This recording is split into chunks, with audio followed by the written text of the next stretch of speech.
اعوذ باللہ من الشیطان الرجیم بسم اللہ الرحمن الرحیم ایاک نعبد و ایاک نستعین السلام علیکم میں منیر شاکر۔ حلال کیا ہے، حرام کیا ہے، کیا کیا چیزیں حلال ہیں اور کیا کیا حرام ہے، بہت اہم اور نازک موضوع ہے۔ کسی کو حق اختیار حاصل نہیں تو کسی حرام کو حلال بنا دے اور حرام کو حلال قرار دے دے، یہ کسی کے پاس ہی کوئی اختیار حاصل نہیں ہے۔ یہ میں آپ کو ذرا عرض کرنا چاہتا ہوں۔ اس میں ہمیں کوئی چیزیں تو بڑی واضح ہیں، جیسے مطلب شراب ہے، اللہ تعالیٰ نے اس کو حرام قرار دیا ہے، نہیں پینے۔ دوسرے کا حق نہیں کھانا، یہ حرام بے شک وہ حلال ہی ہوتا ہے۔ کسی کا جانور حلال جانور، آپ نے بکرا چوری کر لیا، کوئی چیز کر لی، وہ حرام ہو گیا، سود کو حرام قرار دے دیا۔ اور جس کی طرف میں آنا چاہتا ہوں وہ مشہور بات سب جانتے ہیں کہ اللہ تعالیٰ نے سور کا گوشت اس کو حرام قرار دیا، بہتا ہوا خون جو ہے اس کو حرام قرار دیا، اور جس جانور پر اللہ کا نام نہ لیا جائے اس کو حرام قرار دیا۔ پھر کیا مسئلہ ہے؟ ہم پھلوں میں تو میرا خیال کوئی ایسی بات نہیں ہے، اور کہ فلاں پھل حلال ہے یا حرام ہے، جو بھی ہمیں اچھا لگتا ہے، مزیدار لگتا ہے، کھا جاتے ہیں، کھا لیتے ہیں۔ جانوروں کے بارے میں ہمارا زیادہ معاملہ ہے، الجھاؤ کا شکار ہے۔ فلان کیسے حلال ہے، گائے بھینس کیسے حلال ہے، اور فلان گدھا گھوڑا کیسے حرام ہے، کتا بلی کیسے حرام ہے، چوہا کیسے حرام ہے۔ اور یہاں سے ہی ہم جب یہ بات کرتے ہیں تو یہ وہاں سے ہی ہم روایات کی اہمیت پر بات لے آتے ہیں، کہ اس کا ہونا بھی لازمی ہے۔ جس طرح قرآن کا ہونا لازمی ہے، اسی طرح ان کا ہونا بھی ضروری ہے، کیونکہ ان چیزوں کا ذکر قرآن میں تو نہیں۔ ویسے قرآن اپنے طور پر بتاتا ہے کہ ہم نے ہر چیز مفصل بیان کر دی ہے، صاف صاف بیان کر دی، جس کی تمہیں ضرورت ہے، جو تمہاری ضرورت کے لیے جو اصول ہیں جس پر تم نے زندگی گزارنی ہے، وہ صاف صاف بیان کر دی ہے۔ اس کا ذکر بھی آگے آ جائے گا۔ مگر ان چیزوں کے لیے ہم ایک طرح سے ناقص سمجھتے ہیں یہ قرآن کو، کہ اس نے فلاں چیز کا ذکر نہیں کیا، فلاں چیز کا ذکر نہیں کیا، اس لیے ہمیں روایات کی ضرورت ہے۔ وہاں یہ قرآن کو ہم محتاج بنا دیتے ہیں روایات کا۔ ان غلاموں کا یہ تصور کیسے اقبال کا مسلک ہے کہ یہ ناقص ہے کتاب، ان غلاموں کا یہ مسلک ہے کہ ناقص ہے کتاب، سکھلاتی نہیں مومن کو غلامی کے طریق یا آداب کو اس طرح کر کے ہے۔ کہ خیر یہاں بالکل یہ ایسے ہی لگتا ہے کہ اگر یہ بات ہے تو پھر قرآن تو محتاج ہو گیا، روایات کا محتاج ہو گیا اس سلسلہ میں، خاص کر کہ یہ تو حلال حرام کے بارے میں پھر نہیں بتاتا، تفصیل لسٹ فہرست ساری کچھ نہیں بتاتا۔ تو اس پر میں خاص کر بات کرنا چاہتا ہوں کہ نہیں میرے بھائیو، ایسی بات نہیں، یہ تصور درست نہیں۔ کیا درست ہے؟ جسے قرآن نے حلال کہا ہے بس وہی حلال ہے، جسے قرآن نے حرام کہا ہے بس وہی حرام ہے۔ آپ ایک فہرست بنا لیں، لسٹ بنا لیں، قرآن کو کھول کے دیکھ لیں کس کس چیز کو اس نے حرام کہا ہے، بس وہی حرام ہے۔ لسٹ بنا لیں کس کس چیز کو اس نے حلال کہا ہے، وہی حلال ہے، اور کوئی چیز نہیں۔ اس میں آپ ایڈیشن نہیں کر سکتے، اس میں کمی نہیں کر سکتے۔ اس لسٹ میں جو قرآن سے آپ بنائیں گے، دین بھی قرآن سے ماخوذ ہے نا، قرآن کے وضع کردہ، قرآن نے جو اصول دیے ہیں، جو احکامات ہیں، قرآن کے احکامات کہیں یا اللہ کے احکامات کہیں، وہ یہ قرآن میں ہے، محفوظ ہے۔ حفاظت کا ذمہ قرآن کا ہے، قرآن میں ہی وہ محفوظ ہے۔ وہی حکم ہے اللہ کے جو قرآن میں ہے، قرآن کے باہر اللہ کا کوئی حکم نہیں، یہ ماننا پڑے گا۔ یہ سورۃ ہجر کی 9 نمبر ہے، ورنہ اللہ کے احکامات کی اہمیت نہیں رہے گی۔ جس کا اس نے وعدہ کیا ہے کہ ہم نے اس کو نازل کیا ہے اور ہم ہی اس کی حفاظت کرنے والے ہیں، پھر اس کا مطلب جو کچھ اس نے نازل کیا ہے وہ قرآن کے اندر ہے، کیونکہ قرآن کی حفاظت کا ذمہ یہ دعویٰ کسی اور کتاب کے لیے نہیں، صرف قرآن کے لیے ہے حفاظت کا۔ تو اس سے آپ نے لسٹ بنانی ہے حلال کی اور حرام کی، حلال چیزوں کی، حرام چیزوں کی۔ وہ جو لسٹ بنے گی وہ اوتھینٹک اور فائنل اور حتمی ہوگی۔ اس میں کوئی بھی بندہ، جب میں کہتا ہوں کوئی بھی بندہ، تو اس میں نبی اکرم صلی اللہ علیہ وآلہ وسلم بھی شامل ہے۔ اور جب نبی اکرم صلی اللہ علیہ وآلہ وسلم کا نام نامی اس میں گرامی آ جاتا ہے تو پھر کوئی بھی نہیں بچتا پیچھے کہ ایک بندے کا آپ نام لیں تو یہ نہیں، بات ختم، اینڈ ہوگی، قول فیصل آخری۔ اگر یہ نبی اکرم صلی اللہ علیہ وآلہ وسلم نہیں کر سکتے تو پھر کوئی بھی نہیں کر سکتا، نہ کوئی نبی کر سکتا ہے اور نہ آگے کوئی امتی کر سکتا ہے، جتنا بھی اس کا بلند مقام ہو، محمد صلی اللہ علیہ وآلہ وسلم سے بڑھ کر نہیں ہو سکتا۔ یہ میں عرض کرنا چاہتا ہوں۔ اب یہ کیسے ہے، یہ قرآن پاک کی 2 آیات میں آپ کے سامنے رکھنا چاہتا ہوں یہ سلسلہ میں، کہ نبی کو بھی اختیار حاصل نہیں۔ پہلی بات تو کلیئر ہوگی حلال و حرام کی، قرآن نے جس کو حلال کہا اس کو آپ نے حلال کہنا، قرآن نے جسے حرام کہا اسے آپ نے حرام کہنا، بس یہ ہے۔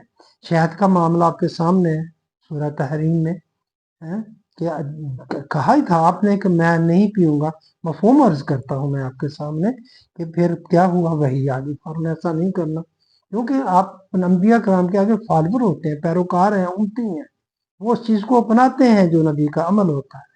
تو کہیں ایسا نہ ہو کہ جو آپ نے کیا لوگ اس کو حرام سمجھ لیں، شہد جیسی چیز کو، تو آپ نے اس چیز سے آپ کو ایک طرح سے منع کر دیا گیا۔ پھر اس کا مطلب کیا ہوا کہ کسی بھی اور نہ آپ حلال کو حرام کر سکتے ہیں نہ حرام کو حلال کر سکتے ہیں۔ ایک اور آیت ہے، حوالہ میرے ذہن میں اب نہیں، جس میں نبی اکرم صلی اللہ علیہ وآلہ وسلم کے حوالے سے قرآن خود بیان کرتا ہے کہ یہ تمہاری حرام کی ہوئی چیزوں کو حلال کرتا ہے۔ تو وہ بنی اسرائیل نے خود اپنے طور پر اپنے اوپر حرام کر لی تھی، یہ چیزیں انہوں نے خود اپنے طور پر کر لی، یہ انہوں نے خود کی تھی، اللہ نے نہیں کہا تھا۔ تو وہ نبی اکرم صلی اللہ علیہ وآلہ وسلم نے اللہ کے حکم سے ان کو حلال قرار دیا۔ مثال کے طور پر انہوں نے اونٹ کو اپنے آپ پر حرام قرار دیا تھا، بنی اسرائیل میں اونٹ کھانا حرام سمجھا جاتا تھا، مگر آپ نے حلال قرار دیا اونٹ کو۔ خیر، یہ بات کرنا تھی حلال اور حرام کے حوالے سے۔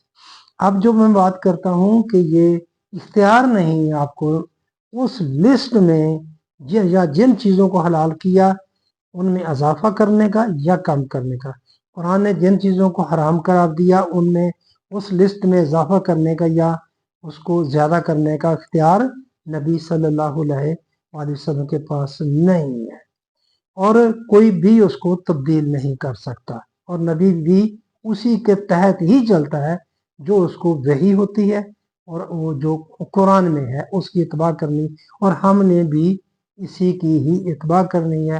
ہمیں بھی اسی قرآن کا ہی حکم ہے، قرآن سے بھی یہی حکم ہے، اور قرآن کے ذریعے نبی نے بھی یہی فرمایا کہ میں اس کی اتباع کرتا ہوں، تم نے بھی اس کی اتباع کرنی ہے۔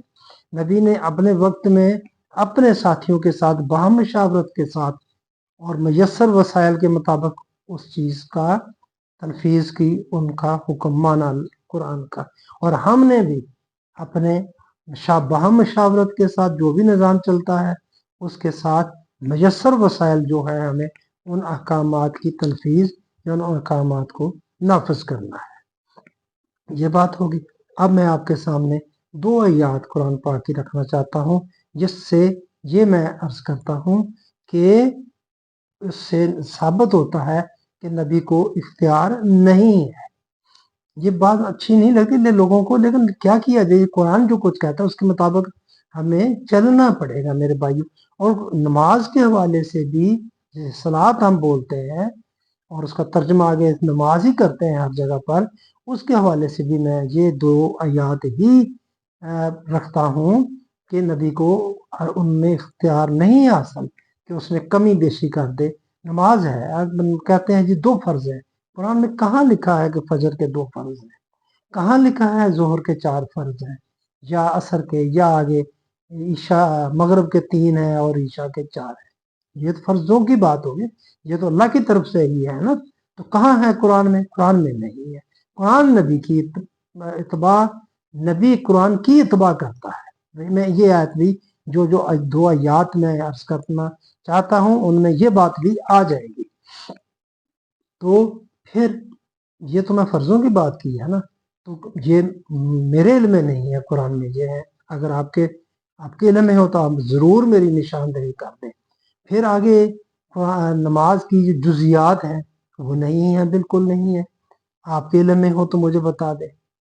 نبی نے قرآن کی اتباع کرنی ہے، اپنی طرف سے کمی بیشی نہیں کرنی یا نہیں کر سکتا. یہ ضمناً میں عرض کر رہا ہوں یہ صلاۃ کے حوالے سے جو بات ہے. اور پھر اس میں ہم نے ہر نماز سے کہ 7 سنتیں ملا لی ہیں اور نوافل ملا لے ہیں، اور بھی بہت سارے نوافل ایسے ہی جو مغرب کے بعد کوئی یہ بھی ہم نے شامل کر لیے، نبی کی طرف منسوب کرتے ہیں ہم ان کو. جبکہ نبی فرض میں یعنی یہ قرآن پاک کی آیات فرض ہے نا، ان میں کوئی کمی بیشی نہیں کر سکتا. اگر مانتے ہیں کمی بیشی تو پھر قرآن کے پلے کچھ بھی نہیں بچتا. پھر کیا یہ ہمارا ایمان ہے کہ یہ قرآن جو نبی اکرم صلی اللہ علیہ وآلہ وسلم پر نازل ہوا وہ ویسے کا ویسا زبر زیر کے ساتھ اسی طرح ہی اب ہمارے پاس ہے، اور قیامت تک اس نے رہنا. اس میں کسی قسم کی کوئی کمی بیشی نہیں ہوئی، نہ ہو سکتی ہے، کیونکہ اللہ تعالیٰ نے اس کی حفاظت کا ذمہ لیا ہوا. یہ میں اب آیت یہ ہے سورۃ آل عمران آیت نمبر 79، یہ بھی اس کے ساتھ ہی شامل ہے، کیونکہ یہ 79 جو ہے جہاں یہ ختم ہو رہی ہے تدرسون، اگر لام ہے اوپر ڈالا ہوا، میں نے جو کچھ پڑھا ہے وہ یہ لام ہو تو بات ختم نہیں ہوتی. تدرسون نہیں آپ کہیں گے، تدرسون نہ کہیں گے، اور آگے آیت چل رہی ہے. خیر اس آیت کا جو ترجمہ مفہوم ہے وہ میں آپ کے سامنے، کسی ایسے انسان کو جسے اللہ تعالیٰ کتاب و حکمت اور نبوت دے یہ لائق نہیں کہ پھر بھی وہ لوگوں سے کہے کہ تم اللہ تعالیٰ کو چھوڑ کر میرے بندے بن جاؤ، بلکہ وہ تو کہے گا کہ تم سب رب کے ہو جاؤ، تمہارے کتاب سکھانے کے باعث اور تمہارے کتاب پڑھنے کے باعث. یہ کتاب پڑھنے کا اور سیکھنے کا تقاضا ہے کہ آپ یہ بات سمجھیں کہ نبی ایسا نہیں کہے گا کہ تم میرے اللہ کا حکم چھوڑ کر میرے، یا ایسا بھی نہیں ہوگا کہ نبی اللہ کے حکم میں شریک ہو جائے کہ یہ اللہ کا حکم ہے یہ بھی مانو، ساتھ یہ میرا حکم بھی ہے یہ مانو. جس طرح ہم کرتے ہیں، جس طرح ہم نے یہ حکم ساتھ بنایا ہوا ہے نمازوں میں اور باقی چیزوں میں.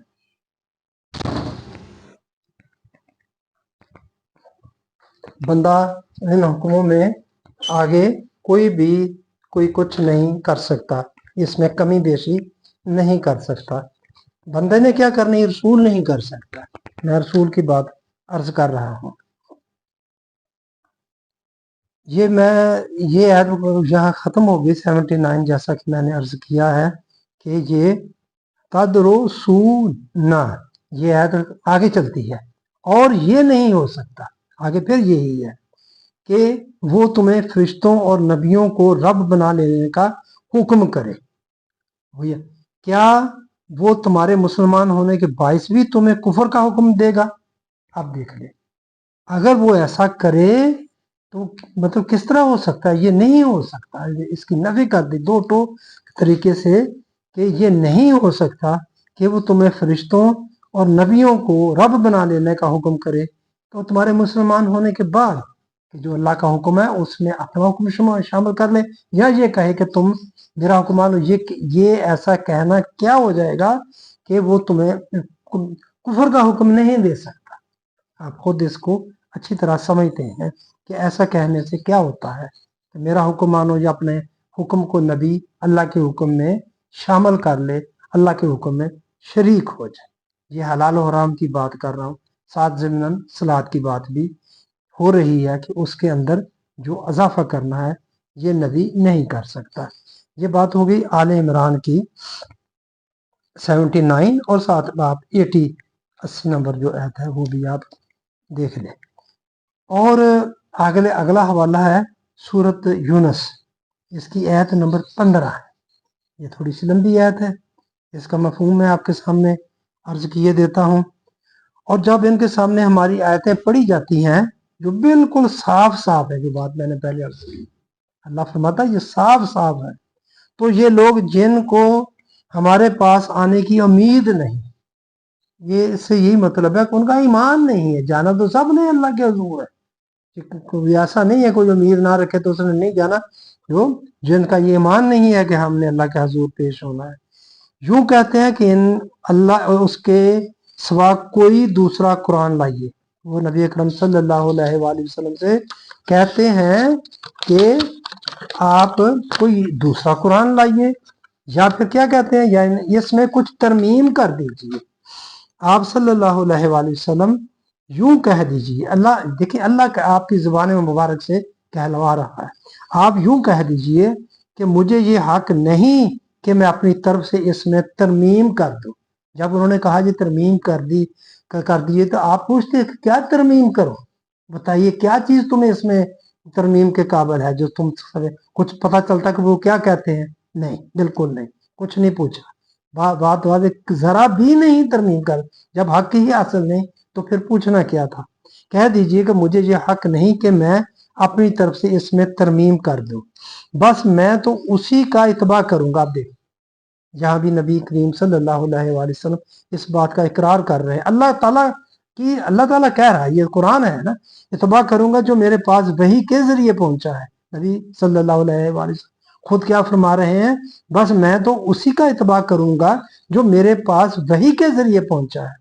اگر میں اپنے رب کی نافرمانی کروں تو میں ایک بڑے دن کے عذاب کا اندیشہ رکھتا ہوں۔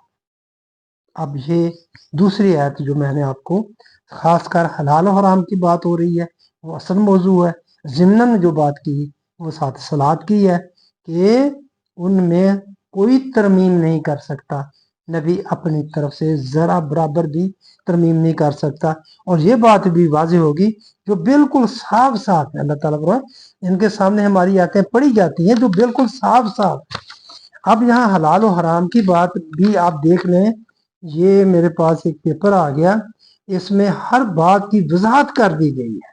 یہ نحل کی 80 نمبر آیت ہے، یہ وضاحت خود اللہ کے ذمہ ہے، انسانوں کے لیے وضاحت کی ہے، اختلافی امور کی وضاحت ہے، قرآن ہی سے نصیحت کرتے تھے نبی اکرم صلی اللہ علیہ وسلم۔ آگے اس میں کوئی بات نہیں چھوڑی، انعام کی 38 نمبر، یہ کافی ہے، عنکبوت کی 51، اللہ کہتا ہے ہم نے اس میں کوئی بات نہیں چھوڑی بیان کرنے کے لیے۔ تو پھر رفاعیات کا تو محتاج نہیں رہا کہ ہم کہتے ہیں فلان گائے کیسے حلال ہے، بھینس کیسے حلال ہے، فلان چیز کیسے حلال ہے اور حرام ہے۔ تو میرے بھائیو بس یہی بات میں نے آپ کے سامنے عرض کرنا تھی۔ کچھ لوگ کہہ دیتے ہیں اچھا پھر تم کتا کھاؤ، فلان چیز کھاؤ، میرے بھائیو یہ بات نہیں، اس کی وضاحت بھی قرآن پاک نے کر دی ہے۔ جو تمہیں حلال اور مرغوب چیزیں ہیں وہ کھاؤ، اگر کوئی چیز تمہیں ناپسند ہے تو تم نہ کھاؤ، کوئی بات نہیں۔